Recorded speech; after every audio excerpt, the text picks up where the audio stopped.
exits are rare these days. And Ryan, you guys just had a fantastic exit. Congratulations. CyberArk bought Zilla for $175 million. Yep, that's right. Fantastic. So I guess a really interesting place to start would just be your reflections on this process that you guys went through.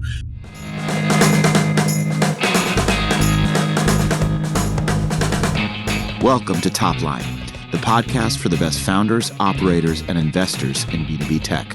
Every week, AJ Bruno, Asad Zaman, and me, Sam Jacobs, will break down what's important for you to know to be the most well-informed professionals in the market.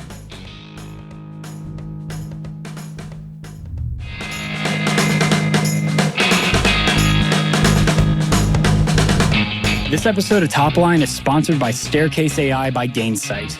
Your next expansion deal or churn risk, it's already in your customer data. You're just not seeing it. Staircase AI analyzes every conversation, spots hidden risks, and automates expansion plays so GTM teams can win more renewals, drive pipeline, and stop buyer fighting. Forecast with 95% accuracy, eliminate guesswork, and turn customer insights into revenue. Because the best way to grow is to keep the customers you've already won. Learn more at gainsight.com/staircase. That's Gainsight, SIGHT.com/staircase. Now back to the show. Welcome, Topline listeners, to another adventure of Topline without Sam Jacobs, but with your co-host, Asad Zaman, CEO of Sales Talent Agency, AJ Bruno, CEO of QuotaPath, and a very special guest, Ryan Burke, VP of Sales at Zilla Security. Right now at CyberArk, actually. CyberArk as of what, last Tuesday?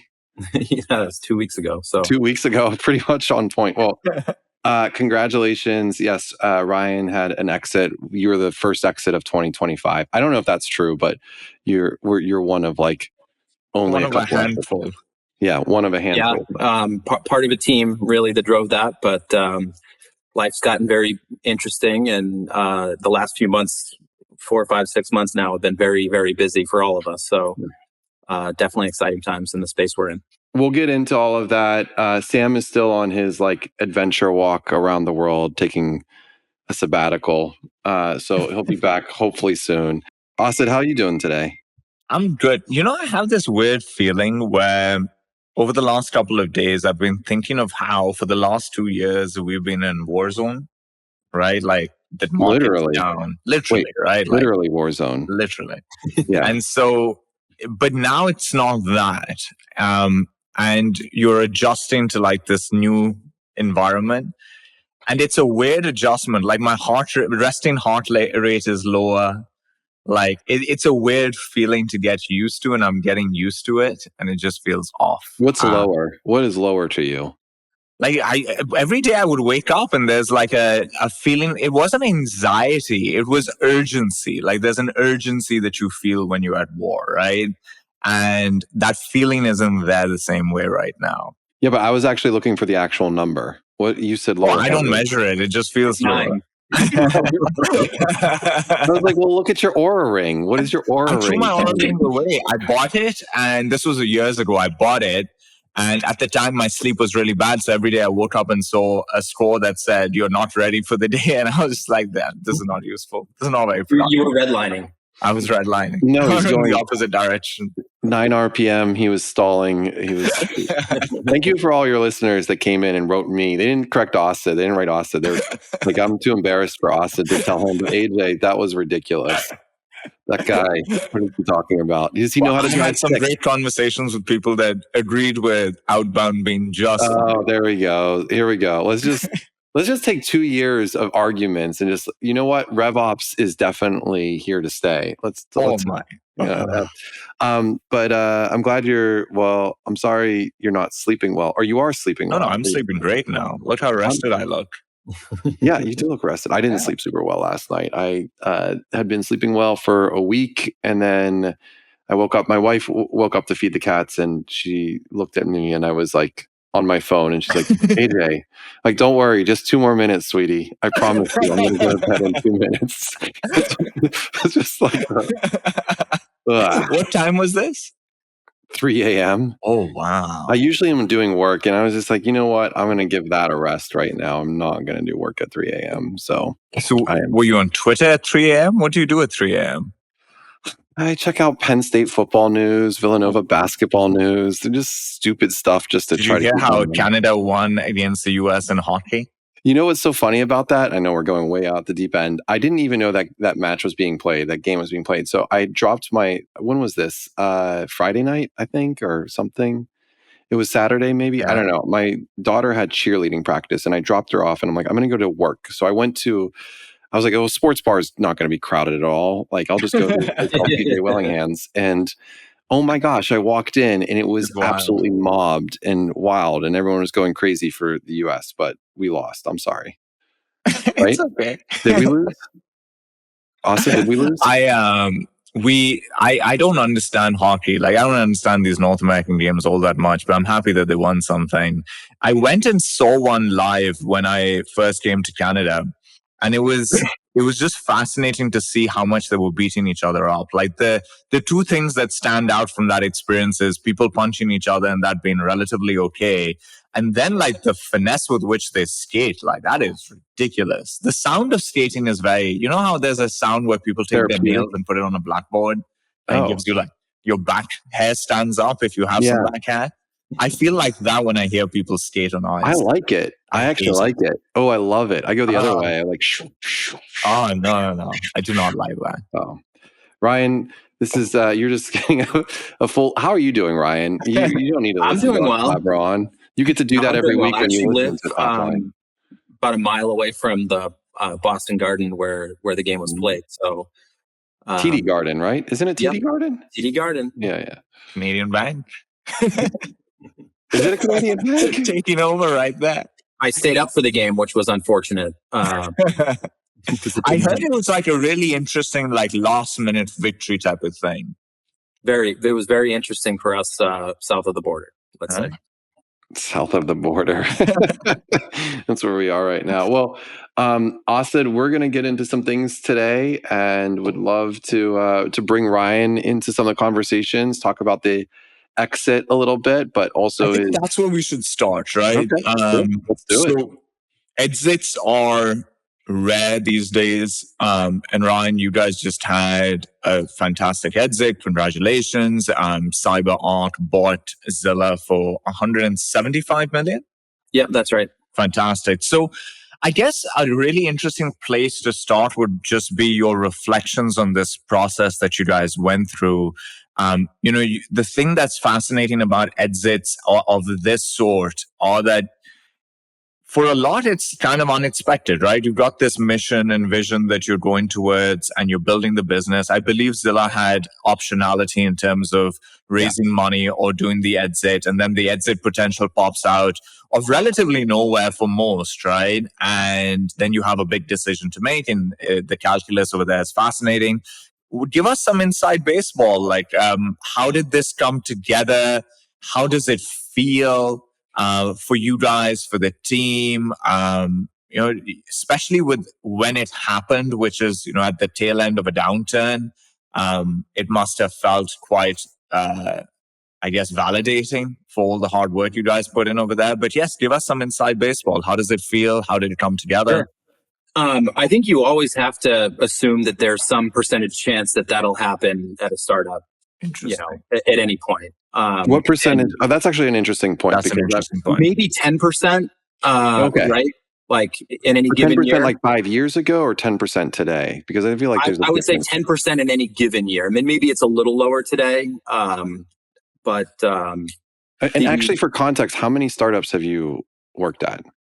A few. So actually, when AJ, you and I were together with a bunch of friends at the CRO Summit in May of last year, my previous company actually was acquired also by like a public tech firm. And then the company before that went public. It was... so you're batting 100%. Where's this 10% number coming from, Ryan? I mean, in any given year. Right. I think my CEO or my founders would probably not say that it came out of the blue. We had built a relationship with CyberArk. They're a logical partner, and it's like the perfect landing zone for our product and our team from a culture perspective and from a complementary product offering perspective. So did you know them did you and know their others we were team well? talking to quite a bit. Sorry? Did you know their team well before? Like, was there a partnership No. okay. We had tried to. I think corp dev comes in and they're kind of thinking through the whole classic, we like the space. Are we going to build? Are we going to buy into it? Or are we going to partner? We would have loved to partner. They've got a fantastic channel. We knew we could grow really fast. I think it's clear from the outcome that they wanted to be in the market, not just partner into that market. But we were in the process of closing a round. And they ultimately made an offer that our board accepted. I was a little surprised. I think initially you could say bittersweet because they are, as you said, Asad, rare. But I was like happy to like close the round and take the car out for a few more laps. So there's everything that happens before the LOI that I wasn't a part of, not directly. But after we signed the LOI, that's when it really kicked things off. And signing a letter of intent, what that does, for those that don't know, is it grants the potential acquirer exclusivity. You can't continue to, go raise money or, chop it out or anything like that. So it gives them tremendous leverage. Question, because I genuinely don't know this. What's the probability of a close past the LOI? Like, if the LOI has been signed, is this 9 out of 10 times a deal's happening? Or I don't think so. I think it's more like 50-50. It's less than actually. I've looked into this. It's less than 50%. Yeah, that sounds. So you would sign an LOI, and then you go through how long from LOI to when the deal got done? So for us, it was November, and then it closed early November, and then it closed in mid-February. So 3-month period. It's a very stressful 3 months. Which is pretty fast, I would say. In this world, I mean, they can go faster, and they can certainly go a lot longer. But AJ, how long was your LOI period? Because your company was like the next stage up at Trendkite. 29 days. 29 days. Yeah, it had to be because their government was shut down. So we didn't want the government sniffing around a public company for antitrust. I'm not kidding. Yeah. It was a public company and they had already gotten a slap on the wrist from the SEC. So the government shut down during Trump's first couple of months in office helped. Oh, wow. Not first couple of months. This was 2018. So right after the midterm. So literally you guys ran through the LOI process. Yeah, we sprinted. We closed in January of 2019. Whatever they asked, you're like, here it is. I mean, it was just, look, at the end of the day, I was, right at the LOI, I was out. My co-founder was on the board, but it was, so I was already running QuotaPath. I got calls from him though at like 3:30 in the morning. The first thing they did, first thing when it was getting signed or hadn't gotten signed yet, is that the CFO of the company and the CEO of the company took Matt, my co-founder, and took him to a room and said, Matt, this is very serious. You cannot tell AJ any of it. What do you think the first thing he did was? He called you right after. Yeah. Yeah. I mean, you missed all the really fun parts that I went through, AJ. But I mean, you have to, it was probably the most strange and difficult insane part of my career because is it like a colonoscopy basically? So it's funny you use that metaphor because someone very, very senior on their leadership actually used that they described you have to turn yourself into like an actual psychopath, right? So like we said, these deals often don't close. So you have to simultaneously be running your business, like the deal will fall through and you'll have to go back through with the funding and you'll have to hire all the AEs and all of that. We're getting ready we're closing out our fiscal year and preparing for the next fiscal year, writing a plan. So you're in Q4. We're in Q4. Our fiscal wrapped up at the end of January. Evaluating whether they're going to renew QuotaPath. Wow, AJ is so bitter. He's just such a bitter guy. You know what I love you, AJ? That no matter the deal size, you remember it. You kind of freeze in place a little bit. And in the diligence process, you have to turn over all of your contracts. A company is contracts. It's employment contracts with your employees and vendors. It's vendor contracts, customer contracts. It's like a lot of this centers around contracts. Yeah. And so anything that we could do to not, make that more complicated, like we're probably not going to need this. And if we do, we'll go back after. I'm getting slacks from AJ going, hey, what could we have done? I'm going to talk to my team about this. And I'm like, we're probably not the one to make an example of. And I think it's all good, AJ. Because in a few months, you'll have a customer success rep coming back going, well, how am I supposed to, because you can't tell them, right? Like you can't be like, hey, we might get acquired. So they might be sitting there. Yeah, that's an interesting. No, they're a public company, right? Like we have to be really careful about that. And so you're planning for a funeral and a birthday at the same time, and the funeral comes before the birthday. Interesting. And so, and then at various points, maybe it feels like, hey, this is looking really good. Why don't we dial back on hiring? And then, I don't know, this is taking longer than we thought. We have to operate like this isn't going to happen. So Ryan, you got to go hire AEs, and I got to go out and sell the Zilla opportunity, join a startup, Well, that's interesting. So it was really difficult. At the end of this process, Ryan, if you were to, moments like this are they shape people in interesting ways. Like, how do you think at the end of this run with Zilla, with this outcome specifically that just happened, what's different about you as a human as well as a sales leader compared to when you started on this run? Well, I don't know that the exit itself makes it different, although they are celebrated. I think just the process of joining a firm, when I joined, it was in April of 2022. And in my interview with our founders and board members, there was this attitude or an exciting attitude of, hey, these guys, we've had this East Coast mentality. We got to think like West Coast. We got to grow 5X this year. And how are we going to do that? And then 6 weeks later, the NASDAQ pooped its pants. And it was Satya's on CNBC saying we're entering the biggest tech recession of, the last few decades. And it immediately was it's currently at an all-time high, by the way. It's wildly overvalued. Tech is in first, I think. Just the wind changed so quickly. And I was coming from a PE-backed, profitable, efficient growth company that had done very well. But we weren't doubling the size of the company every year. We were maybe growing over 30% and cash flow positive. So I was even trying to orient myself on this is we're going to get 9 RPM. We got to go as fast as we can. And we were kicking off a Series A funding event, and everything stopped for a little while. That's the worst time to raise a Series A, basically. It was hard. We had to get lean. We had to just stay lean and be efficient. As you're talking, Ryan, something that stood out is an interesting time to make the PE to VC transition is during a downturn, actually, because that's when these two businesses are closest in how they operate, right? Otherwise, as inflation goes down, interest rates come down, this spectrum of difference actually increases. And then the transition is it's much harder to transition, especially today. If you're coming from a PE world where you're growing 20, 30% profitably, and you go to an AI startup, an extreme example, that's trying to 6x their business, it's almost like an impossible transition for most. Whereas in the downturn, these are relatively close by.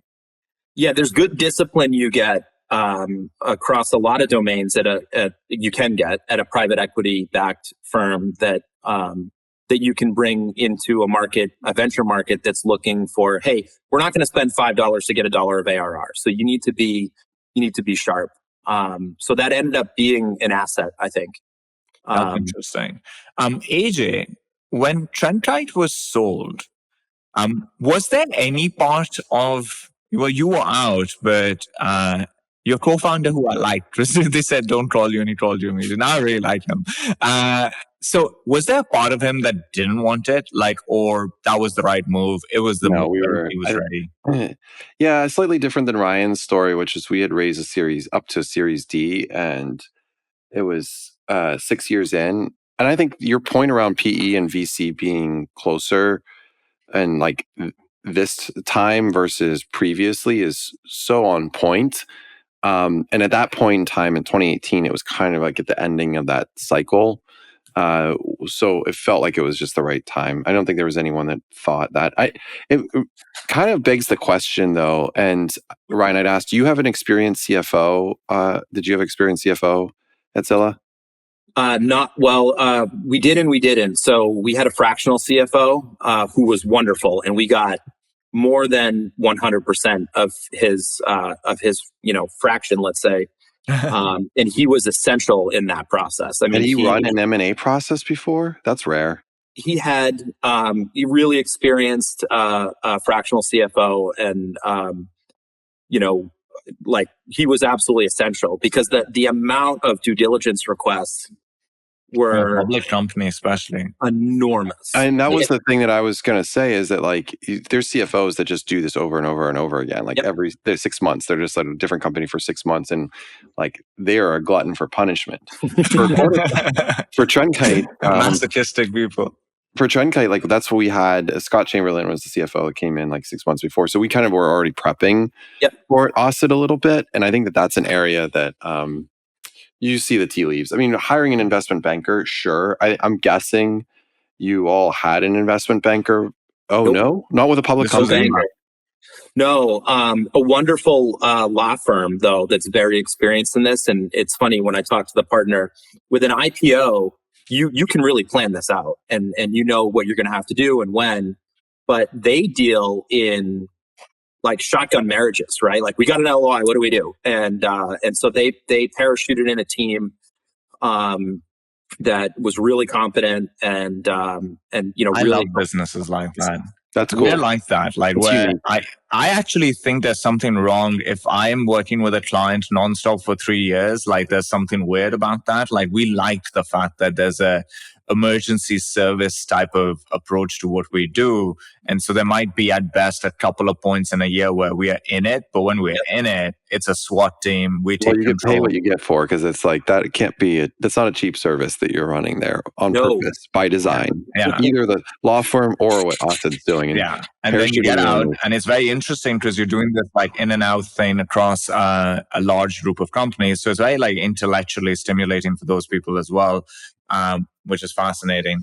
What about like for reps? Because the people in your sales team, right? Like I think about how sales as a craft is one where confidence is critical, and confidence, momentum, positive momentum is important, right? Like you can see this in sales teams during the downturn where really elite level talent reps with elite level talent, now I said it correctly, they were not winning, and you could see the morale was down, confidence was down, and you can see how that takes away the sharpness in how you sell, right?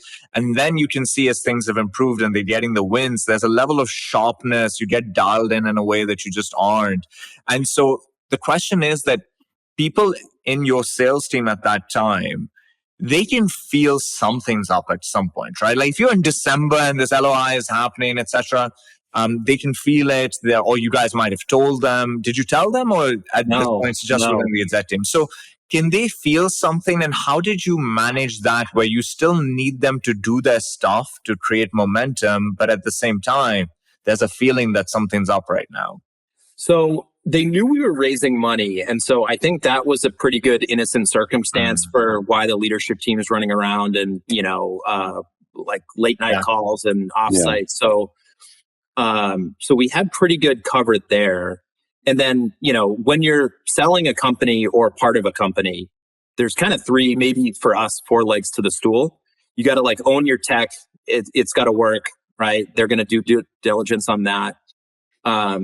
In our case, due to our business, increasingly, maybe for all of tech, you got to be secure. You can't have any glaring security issues. Your contracts can't be a mess. A security company. A security company. Your contracts have to be good. You can't be signing a bunch of crappy agreements with a lot of liability. Well, you already had a data room that was like spun up then for the fundraising. Yeah. It was so insufficient compared to what the acquirer wanted. It effectively wasn't a data room, right? But in both cases, you got to hit your numbers when you're under the microscope, right? So I was kind of running around like a madman saying, we got to close the year out. We're raising money.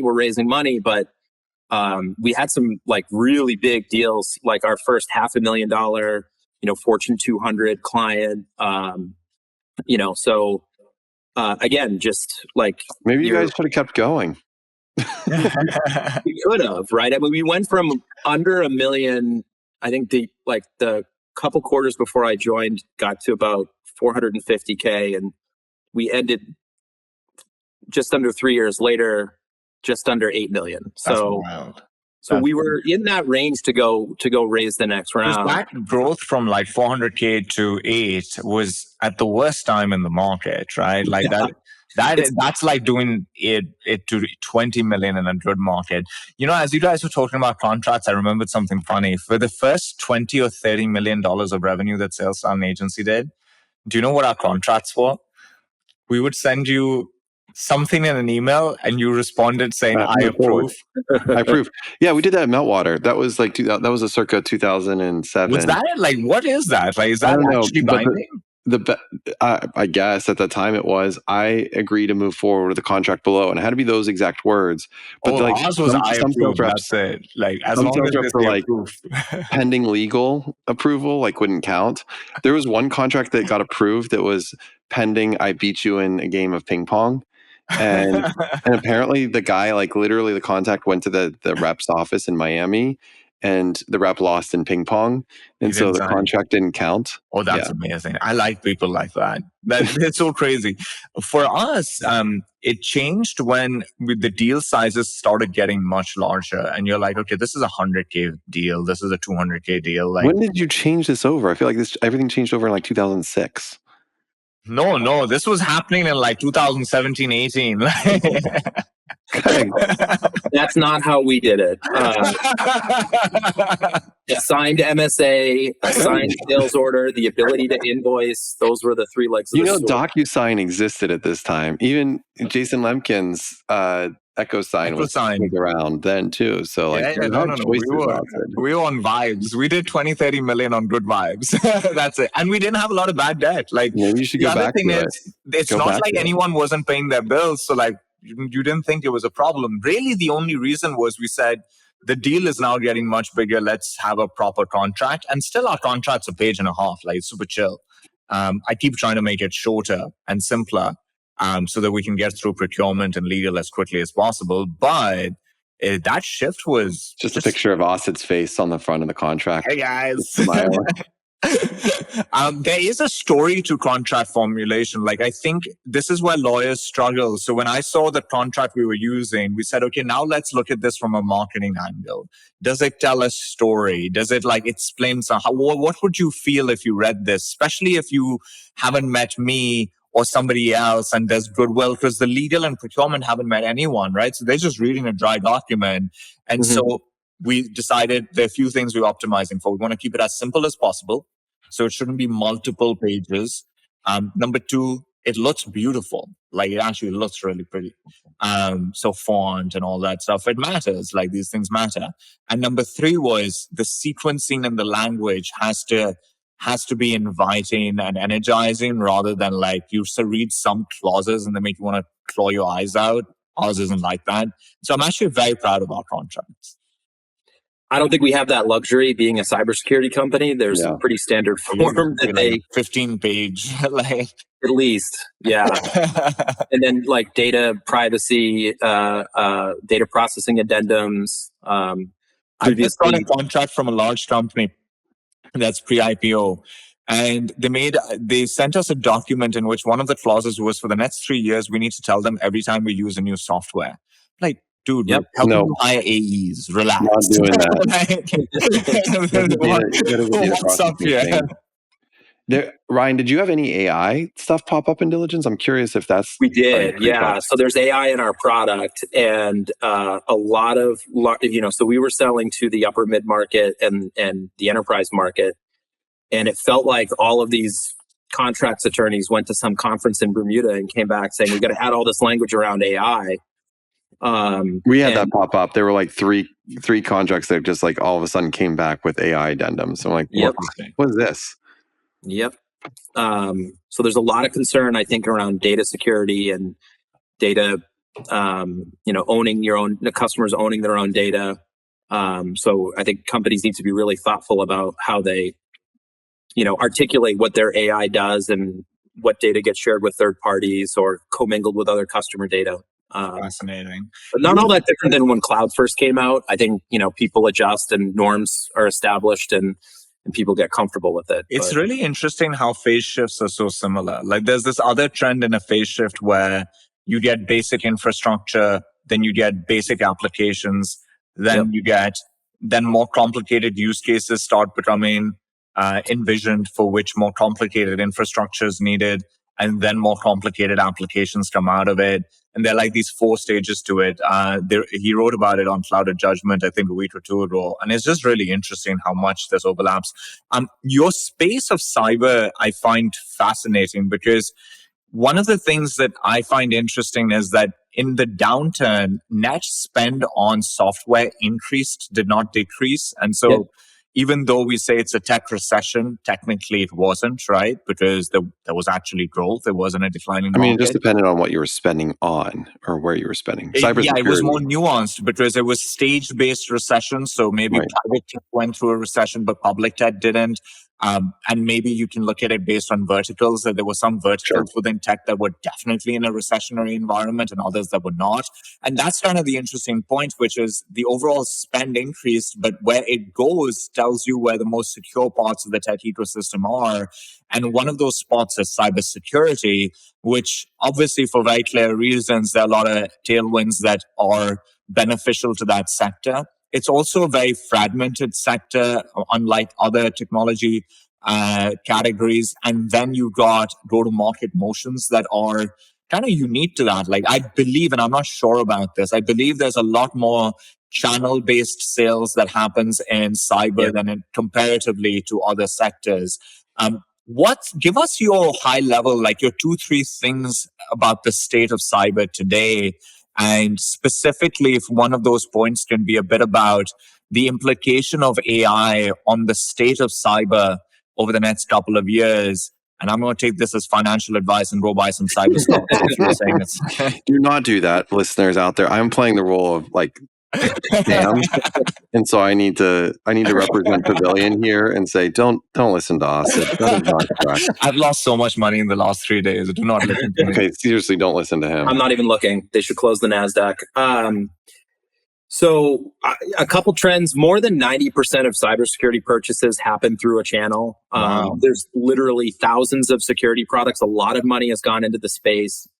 And most security teams at enterprises, they just don't have the time to familiarize themselves with all that. And channel partners are really good at stitching together multiple solutions into an overall program. The benefits to a startup are obvious, right? These partners have distribution that can, really dramatically defray the cost of acquiring a new customer. And they also have a perspective on the market where they can help you inform your product roadmap. Interesting. I've had a pretty unique pleasure of working with a peer and a friend at our last 4 companies together, 3 of which had pretty good outcomes. And he's been the one that's built and led our ecosystem programs that have had really enormous success. I think the other thing that's happening in cybersecurity is this platformization, and you'll hear the likes of Palo Alto or CrowdStrike. I think Wiz will be a consolidator in the space as well. And of course, CyberArk, where because there are so many of these tools out there, having a platform that can service you across multiple of them is beneficial to a customer. And so now these platform companies, instead of waiting for a cybersecurity company to get to like 100 million in ARR and prove that they have distribution and pay $1 billion or more for that company, they'll overpay for a company with less distribution, but has proven they can sell to their ICP, like the ICP of the platform company, which is usually the enterprise. So once you've got those proof points, they'll come in and they'll pay up from a multiple perspective but then they're not overpaying for distribution, which they already have. And so, Palo Alto or CrowdStrike or CyberArk, they can run a company like Zilla through their distribution, and we can grow very, very fast. That's a really interesting insight. I had coffee with a good friend who's a president of a very large cybersecurity company, and I was asking her just about CrowdStrike, and was that helpful for her business last year? And she's like, it's really interesting because in cybersecurity, you have both partners and their competitors. And so you have this dance with, especially at scale, at size with them. She said overall it was helpful, but then there was some level of messaging that they had to work through. And so they have like a really robust, crazy enablement program for their AEs, because you have to know not only your product, you have to know everything out there. Yeah. With cybersecurity, there's thousands and thousands of products. The other thing, AJ, that's interesting is if you look at Switching Cross, that situation that happened with them kind of tells you how high Switching Cross can sometimes be as well. SolarWinds was the same way when they had their breach, and I'm sure it affected them, but that was a much more massive breach than I think the CrowdStrike ended up being, although it's tough to tell. And CrowdStrike was working off Microsoft. It's actually Microsoft Switching Cross that are the significant ones. Yeah, and you're not going to do it. SolarWinds, you could do it a lot easier, but the government... Yeah, CrowdStrike wasn't really a breach. I think it was an outage that took everything down. It caused a lot of pain to the IT professional, whereas SolarWinds was probably just like distributed and you just don't really know, it was bad PR, where CrowdStrike was just people just... Shut the economy down. Yeah. The thing I find interesting about cyber is that it has similarities and differences to my industry. So search and staffing as an overall industry is $200 billion in North America. And of that, if you look at permanent placements, ICs, leaders, and exec search, it's about $20 billion a year in the US. And that $20 billion is spread across about 5,875 firms, and 50% of market share sits with 50 different companies. And so no one company owns more than 10% of the market. And so that's a market that's ripe for consolidation as well. But what it doesn't have is recurring revenue. And because it doesn't have recurring revenue, consolidating becomes really, really hard because you're acquiring businesses that have to then still go and find the next year's nut. And so you can't consolidate that industry. Whereas in cyber, you've got a similar fragmentation, similar size, but the consolidation play can run so effectively because you've got recurring revenue. So it's really fascinating how revenue models enable industries in certain directions and others in other directions. I find that quite fascinating.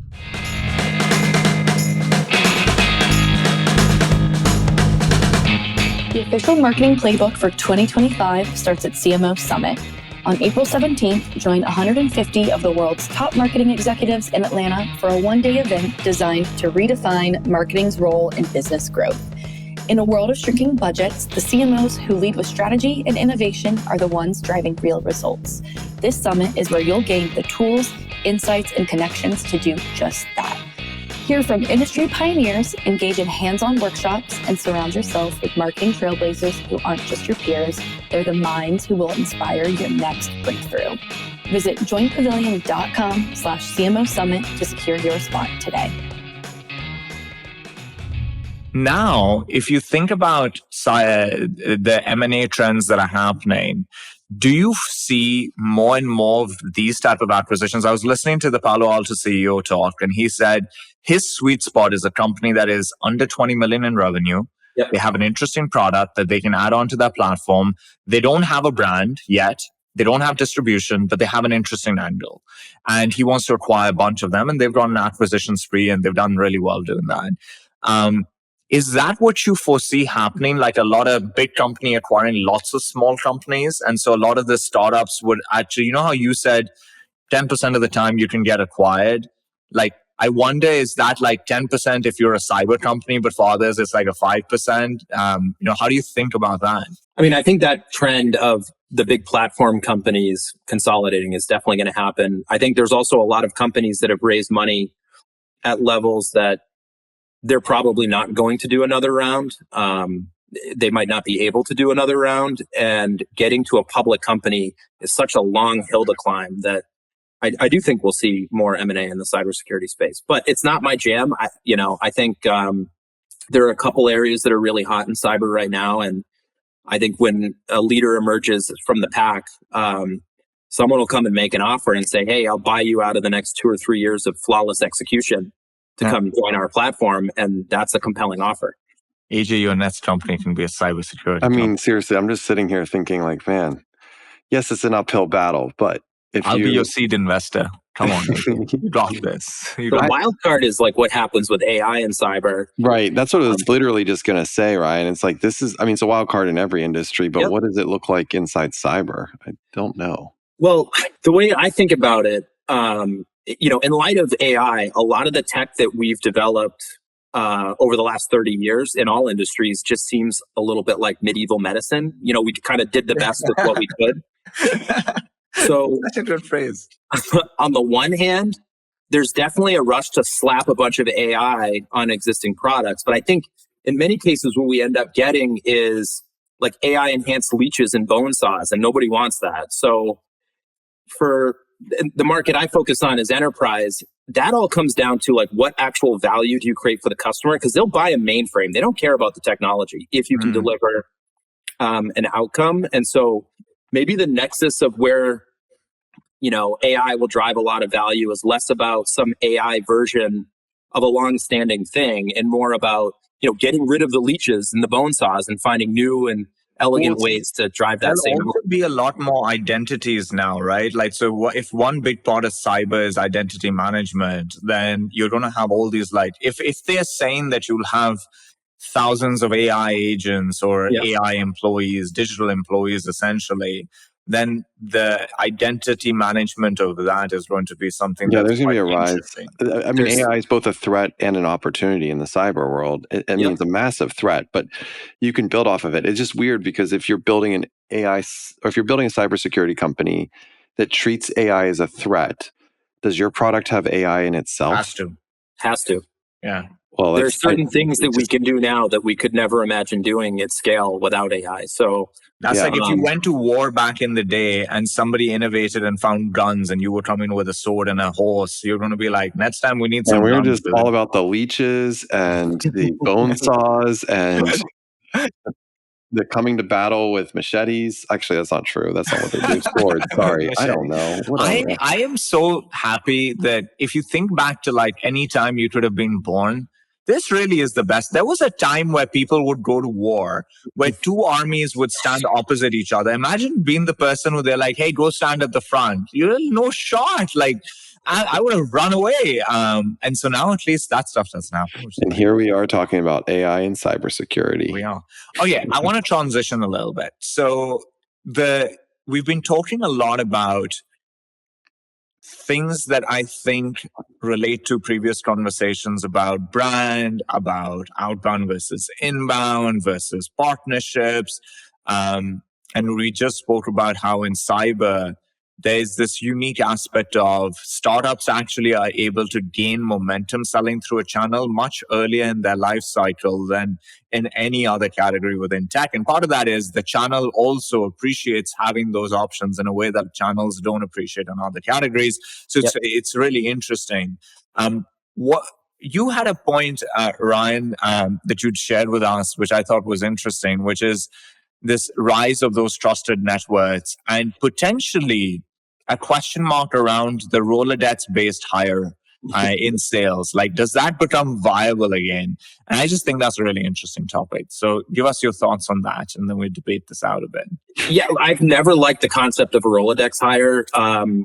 When I've tried it, some people kind of burn through that, and then it's like, well, what's next? And that you maybe have met people who they kind of go company to company and kind of blow through that Rolodex. But I do think the tactics that once worked really well are getting less effective. And some people are saying, some people go unnamed might say outbound is dead. I don't, it's not dead, but it's getting a lot harder. And people are wondering if the juice is worth the squeeze. But what I don't think is dead at all and has been around forever is these trust networks. Channel's one of them. They have relationships. They're a trusted partner. But board connections, executive connections, and I think that ties into like the brand building aspect of brand led companies and founders kind of becoming the brand of a company. And then AEs have their own networks, and customers have their own networks. So there are actually tools out there now, and some of them we were using that help bring a little bit of science and rigor to that. And so I could see the Rolodex hire becoming important, because the hardest thing, it seems, even if you have product market fit, is to get an audience, to get a meeting, right? You're a flight standing on the sun, waving it around, hoping that someone will take a meeting with you. And you're surrounded by a bunch of other people doing the same thing. And it's really confusing, I think, for customers in the market. So I could see that becoming a trend. I don't know. What do you think, Asad? What are you seeing? I've always thought that the Rolodex hire is a very viable strategy that is very hard to get right. Like they say about the ServiceNow CEO who used to be SAP CEO, they say he has the best Rolodex in the world. And that's one of the reasons why he was hired at ServiceNow, because they wanted to expand into the enterprise. And this was the guy that just had everybody on speed dial. And that's worked really well for ServiceNow. You can track the enterprise value of that organization during his period. And so I think what I've always thought about it is that if you can get it right, it is an unlock. It's undeniable. What's really hard is I don't think anyone understands how to actually dig in to see if the person's Rolodex is viable or not. Is it there? Is it a trusted mini network or not? That's what you're trying to get, right? Like, is this a trusted little network? And how viable is it? I think we suck at qualifying it. And it is fundamentally hard to qualify, but this is probably where you would over-index into referencing. So it's only viable for enterprise or strategic reps, right? Who are going off the very, very biggest accounts in the world. And I think over there, it is possible, but you would have to probably do 5 times as much reference checking, front end and back channeling, than you would do for normal hire to really validate this point. Because I personally can't think of a lot of testing in the interview process that you can do to unlock it. So you either know somebody like Bill in the market who's just known to be that guy, or you have a heavy focus on referencing. But if you can get that person can be an unlock. Now, there are nuances. Will their network buy what you are selling, etc.? But I find that the actual people that have those magical networks, they understand what they've got, and they're very good at picking the thing that they want to bring to that network next. And so if your thing isn't sellable through them, they probably wouldn't even look at you or come to you, because they have a lot of leverage in this instance. They probably, another tell that you're talking to the right person is they're structuring a very different type of commission plan with you. Yeah. Because they have all the leverage, right? Like if I can double your business through my network, like we don't talk a bit differently about this. So I think there's some tells that you're talking to the right people, and it's a problem worth trying to solve for the very big accounts out there. It's just a really hard problem to solve. I mean, this is still a pretty network type hire for pharmaceuticals or medical device. Yeah. Like those are areas where they try to have lockdown on their employment contracts. But I have friends that have like switched to medical device, and at the end of the day, there's not much you can do. I actually have a friend that has created like their own distribution sales company that they were all medical device sellers at a spine device company, and they worked at 2 different ones. And so they started like, well, let's just go and start in the middle and then have these 2 bid these big contracts on it. So almost like a mini union. What's that? Almost like a mini union. Well, it's because the relationships with the doctors, and I spend a lot of time with the doctors, like going out on Friday nights and doing a lot of schmoozing.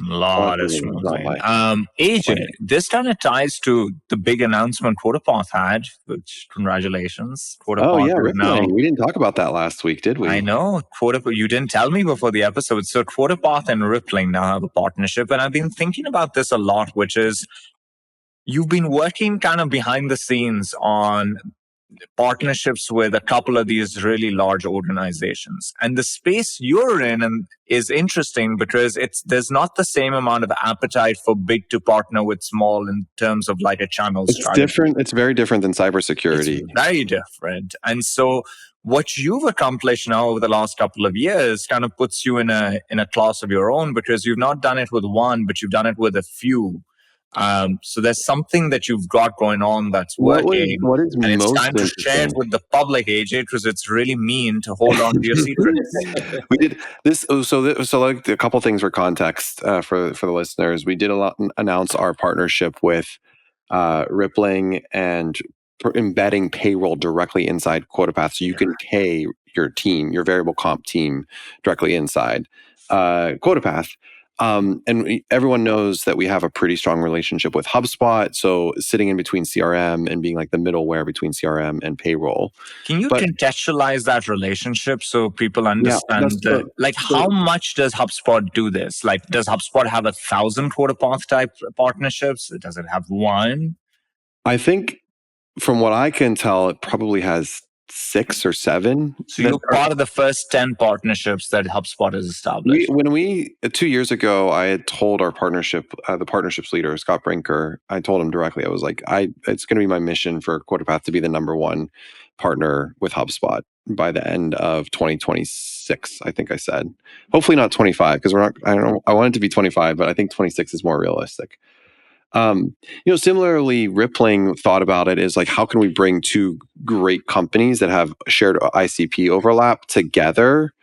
And I know Asid, I think there was a LinkedIn message that was, or not LinkedIn message, a LinkedIn post that was shared a couple months ago about HubSpot buying Rippling and complete workflow. And that was an interesting post because we were 6 months into our build, and this is a year long that we've started. And I think to Ryan's point, these are relationships that happen over years of time. What's really interesting, since we launched that, 3 other payroll providers have reached out to me directly. Interesting. And are these like the older school payroll providers, or are they cutting edge? Are you asking when UKG is going to get added so we can run STA's payroll? Is that what you're asking right now? I think it's the ones that you would be familiar with. ADP has obviously been on our radar for quite some time because it's the largest, and we have quite a few customer overlap. A lot of these partners that are bigger, they don't use Crossbeam or PartnerTap is the other one, but they will sometimes float it. So it's kind of harder to get the data sometimes. With Rippling, we were able to do that and get an overlap, and similar with some others like an ADP. No, it's actually interesting. I'll call it out. I mean, we were on Gusto and we switched from Gusto to Rippling, and I've used Gusto at multiple different companies. I would say the difference between how Rippling views partnerships and how Gusto views partnerships is night and day, at least from ours. And I know, I feel like I'm calling out a specific payroll provider right now, but what's the fundamental difference? I think Parker Conrad. Yeah. Parker Conrad is the fundamental. The CEO is the fundamental difference. Because he believes in partnerships more. Parker is a maniac when it comes to workflow management. I'm not sure it's partnerships. He just believes in owning the stack. They're building, they have thousands of engineers that are building products. They released their applicant tracking system that we just switched over to. They have a competitor against Ramp and Bill.com at Divvy. The product sensibility of a CEO in a company of that sort really does matter, because it doesn't just inform the product, it kind of informs you when you go to market, like partnership strategy. They're going to start competing against Deal at the international level. We're looking at that and trying to compare the two, which is the TAM of payroll is absurdly massive. So there's plenty of players in the space. So, okay, let me ask you a specific question. So, at some point, you decided that I'm going to be almost more of a middleware type of company, right? Sure. But that's the bet you're making with these partnerships. We made that early on. The better way to say that or state that is we looked at ourselves as a partner supercharger. We wanted to help our partners either get closer together, which we're still early in that journey, or have really interesting data to provide them at the end of the day. And if you think about CRM data and data hygiene issue, payroll data, not an issue. Getting pay correct is really important. So how do you take really inherently challenging data where it lives in spreadsheets, it lives in your CRM, it lives in a NetSuite or a QuickBooks or a Xero or whatever, and then on the other end of it, fine tune it to within a cent, you have the correct data. Yeah. That is the biggest challenge that we have as a company, as an organization. I think what people, they must know this as well, but if you get somebody's paycheck wrong by $1 or $1,000, it doesn't matter. It's the same thing. Now they are going to question everything. We have a customer that I've been Especially going with back and sales forth reps. with that is so frustrating because we know they said it's a train wreck. Now they moved from finance. They've been our customers for 3 years. For the first 2 years, it lived on finance, no issues. In October, it moved to RevOps. It's been a total disaster, and they made a lot of changes. Does that tell you about RevOps? Music to your ears. I mean, it's been a challenge, and we'll take ownership of the parts that we own, which frankly there were some mistakes that were made along the way, and we'll take full ownership of those. But at the end of the day, they've wildly overcomplicated this process and made it simple. Or not made it simple, and we have to help. And then it's on us to unwind it. So the reps and the team are blaming QuotaPath because like we're going to trust the data. So you're just the end point at which I understand and I get. I'm also frustrated that if we can solve that problem, this company's worth $1 trillion. And that means the other part of this partnership strategy that I think is fascinating is then, especially in a downturn when you're in a cost-saving environment, the calculus is that we're going to invest a lot of our engineering resources in integrations rather than in like the front end enhancing the UI. I mean, for QuotaPath, it's actually interesting because we're migrating on new architecture that has been 2 years in the making that like makes everything easier. So if you're on Job Adder or you have spreadsheets, or if you're on whatever, it's an ETL. It's a snowflake basically is what we've created. So you can do the joins a lot easier. But we've had to build that. Like we've literally had to build parts of Snowflake because there's not like Workato or iPaaS services trays are out of the box, but you don't have the control that you need to have with for us. We had to actually just build that. So, that took 2 years. You know how you've spoken about churn? Was the calculus then the fact that with these investments towards the integrations and even redesigning architecture to be viable for all of these like cross collaborations is the better bet than investing those resources in areas that might facilitate, 5% less churn in the near term, but it doesn't help us achieve our dream? Like, are you trying to like balance short-term, long-term like that from a resource allocation perspective? Yeah, 100%. Because if we can show our partners, that's so interesting. Like Rippling sent us a note and said, AJ, you all have unparalleled experience working with your team, engineering, with product, with partnerships. And that is what actually matters at the end of the day to me, because I want to create that unparalleled experience. And we think we've done that with HubSpot. Although HubSpot, AJ, what's the difference or the balance between this partnership will help us acquire new customers because it'll publicize it or it'll be available in a marketplace versus this partnership will deliver a much better experience for our joint customers and make us both stickier and just make your joint customers happier. Well, that's the research and discovery where we have to actually solve for both. So you have to have ICP overlap and more scaled company, be willing to work with a company that's going to invest and engage in the development hours in the right ways and the go-to-market enablement. We honestly didn't do that with HubSpot at the beginning. I just made the bet that it was going to be a player in the CRM space in 2017. And I think that has still developing, but come to fruition. But HubSpot itself is on its infancy and still is in terms of partnerships and co-sell, co-service. Rippling was a totally different beast. We learned a lot from our HubSpot experience and said like, well, who's out there? Let's actually like evaluate the 10 payroll providers and like put them under the radar. And it's kind of funny because one bigger payroll provider was like evaluating us and was like drilling us on different things, and I drilled back. I was like, actually, like we're in the driver's seat to choose, not you all. Interesting. And they ended up declining us. I don't know if they were looking at M&A. It doesn't matter.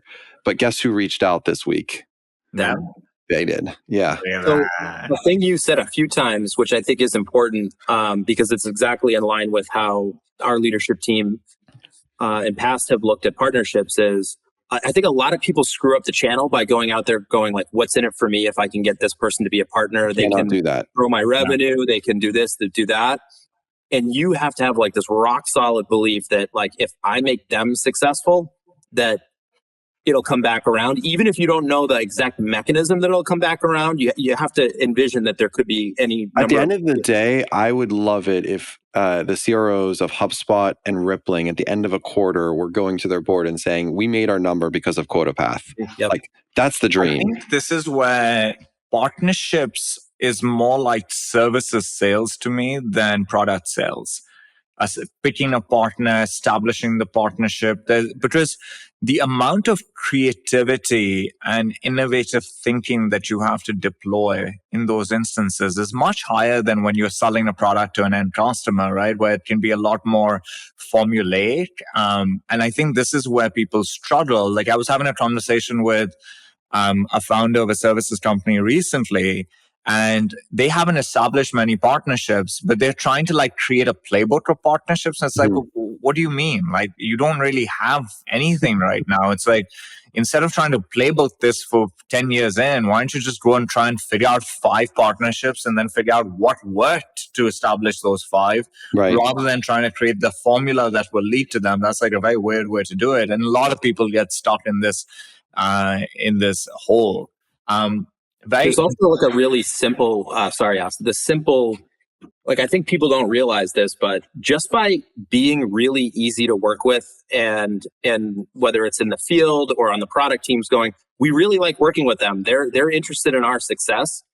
That becomes the difference maker between, who are we going to bring in on this deal, or who are we going to spend more time with and invest in? Is it going to be these people over here that are really difficult and they act like monopolists or, whatever, or, these ones are just really good to work with, and that makes its way down to their customers and to their field, and it's like such a huge difference, and it's such a small. It makes the world of a difference. Either way.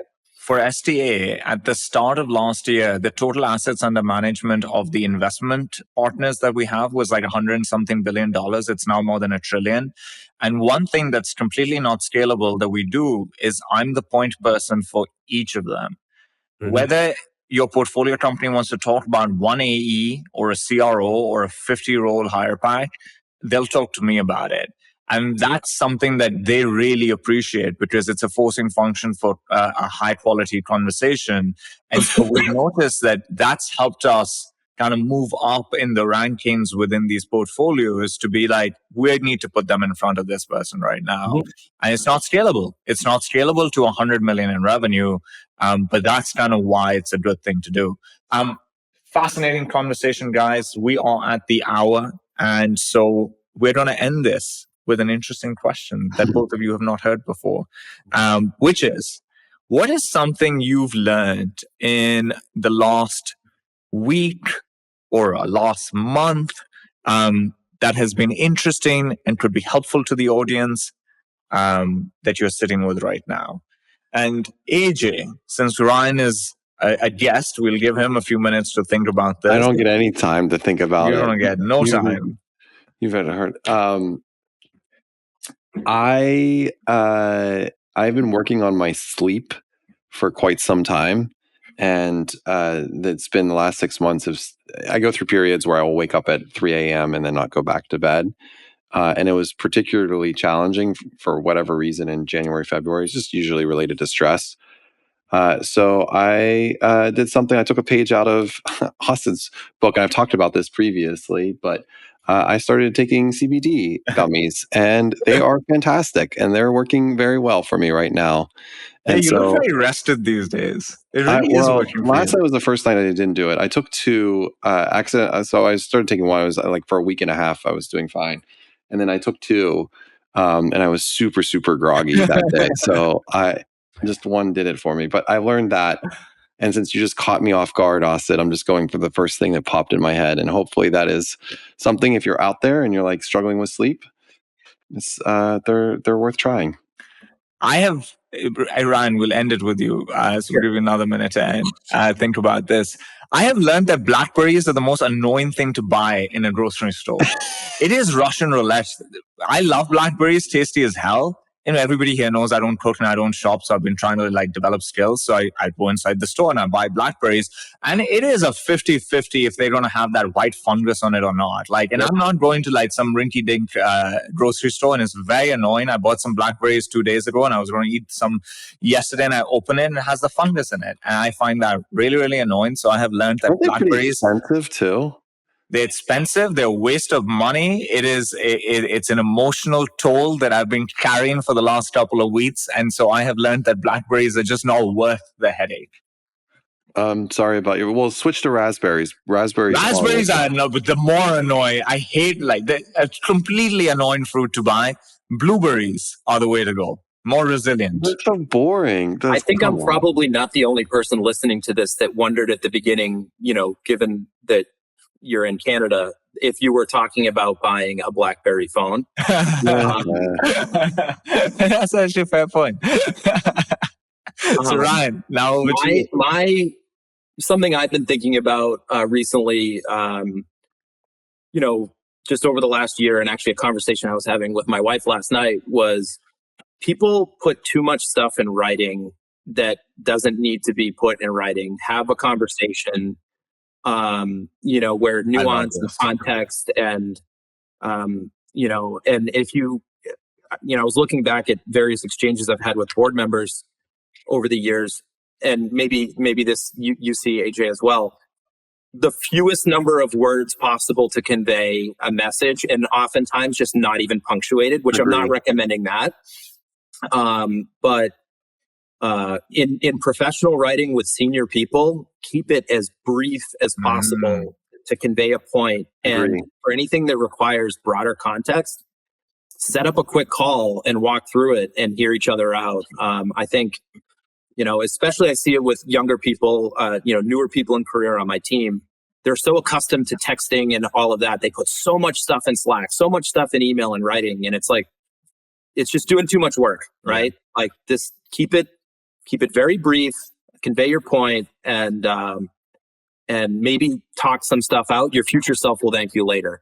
So. I think that's such a great point. When we moved to Rome, one of the things that I loved about it was that in the first month, we'd had 900 and something meetings on Rome for an average time of 9 minutes. And during that period, internal messaging and emailing and document creation had gone down. And we were talking. And people were so much more aligned. And I think everybody forgets that when you send the email, somebody reads that email with the tone of their last interaction. Yep. And it's a 50-50 if their last interaction was good or bad, right? We're emailing a CEO. The CEO's job is to hug the problems of an organization. And so 7 or 8 out of 10 times, they've been dealing with problems right before they read your email. And that's how they read your email. And you're going to spend all this time to put this point forward, and they're going to read it with that tonality, and it hurts the situation. Instead, if you just talk it out, it's just a much easier thing to do. Agree. Okay, well, we did it. We survived once again. Ryan, you were a great guest to have. Fantastic. And Sam, maybe you'll be with us again next week. Maybe you won't. Maybe not. Probably not. But from your co-host, Asad Zaman, CEO of Sales Talent Agency, AJ Bruno, CEO of QuotaPath, and Ryan Burke, VP of something over at some cybersecurity company at ARC something. It's been great. Ryan. This is great. Another episode of Topline. Thanks, everyone. Bye, everyone. Bye.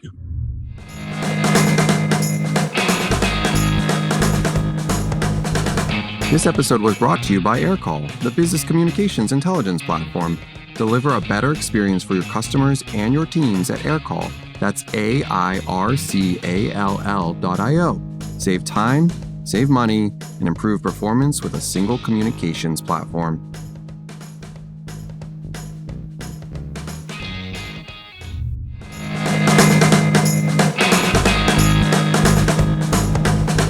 Thanks for listening to Topline.